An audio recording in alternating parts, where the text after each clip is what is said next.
देखिए जियो का मॉडल है F220B। इसका चार्जिंग पूरा ट्रैक उखड़ गया है। सारा कैसा मानना है मैं बताता हूँ अभी थोड़ी देर में।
तीनों का हो गया।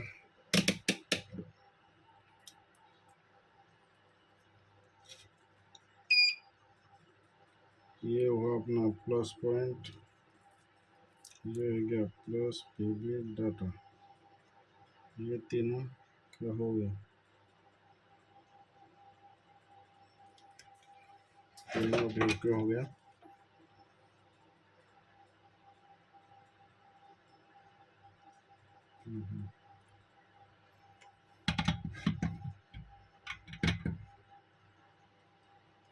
देखिए ट्रैक नहीं तो कैसे मारी।